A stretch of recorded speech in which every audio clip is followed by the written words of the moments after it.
The gentleman from Fairfax, Mr. Surovell. Speaking to the bill, Mr. Speaker. The gentleman has the floor. I appreciate the fact that a lot of work went into this bill, and I know the patrons of the bill, the conferees, at least the ones that participate in the conference committee, put a lot of time in. Retirement plans are some of the most complex, legally complicated malpractice traps in the world. As a lawyer, I have to look at these things, planning for people's futures.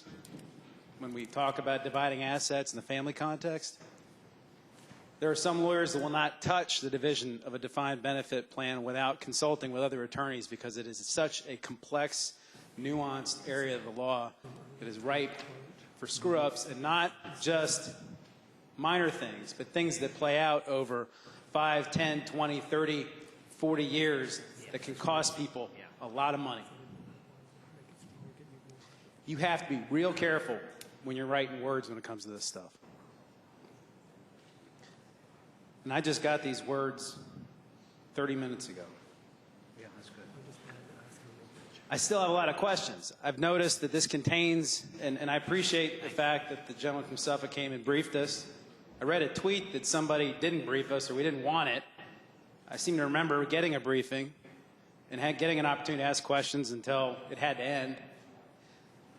But now that I have the language. Mr. Speaker, the gentleman yield for a question. The gentleman yield. I'll yield. Gentleman yields. Does the gentleman know that the minority leader on 3 separate occasions was offered a chance of unlimited time to go back down the hole and ask any question that you wanted to ask, and he did not avail himself to that? Does the gentleman know that? I would say that I wouldn't know that, but we did have a briefing and we did have an opportunity to ask some questions, and it did end. But I wasn't aware whether there were any further discussions about it. But I know the tweet I read said that we were given an opportunity to ask questions and refused it, which isn't exactly accurate. And Mr. Speaker, I have questions about this. This bill contains disability provisions. It contains health insurance provisions. It contains all kinds of provisions. I'm not sure whether they're the same as what employees already have or not. When people separate from service, they have the opportunity to continue health insurance, a lot of other things. I have no idea if that's in there. Now, beyond all that, the gentleman from Charlottesville is exactly right. How did we get here? For 14 to 16 years, we didn't do our job. We didn't do what we were supposed to do. We didn't put enough money in because we wanted to use it for other things because we didn't want to make tough choices. 8 years of economic policies left our stock market destroyed. That also put us in this hole. And I want to remind the body, when I got here 2 years ago, we had a discussion about this because we were talking about deferring $690 million or $630 million of retirement money to pay for our bills. And the gentleman from Suffolk, I remember this very well, stood up and told us about how this wasn't a problem. We talked about how back in 2002 we took a holiday from funding VRS, and the gentleman from Suffolk said 2 years later, you know what happened? We were 100% funded. That shows you the power of the market, the stock market. And that's why we don't have to worry about VRS 2 years ago. We don't have to worry about it now. The free market will take care of everything. And now we are here 2 years later, and the market hadn't taken care of everything, and now apparently it's enough of a crisis that we have to finally deal with this. Now,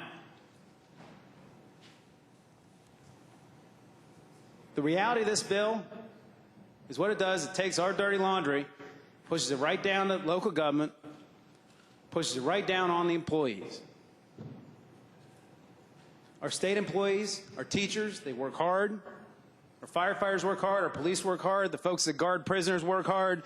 Our college employees work hard. All these people work hard to educate our kids, to keep us safe. And how we reward them. If I were an employer and I didn't pay my share of taxes, IRS would come take my house. I might even end up in jail. If I were an employee working for a company and I skimmed something off the top for 14 out of 16 years and stuck it in my bank account, the place I work at every day, the courthouse, those kinds of people go to jail. But if you're in the state legislature, you skim a little bit off the top for 14 out of 16 years, you make the victim pay. Mr. Speaker, I'm sorry, but we owe our state employees better than that. We owe these public servants better than that. They're counting on us to look out for them and their families and their children and their future, and this bill does not do them right. I would encourage the body to vote no on the bill.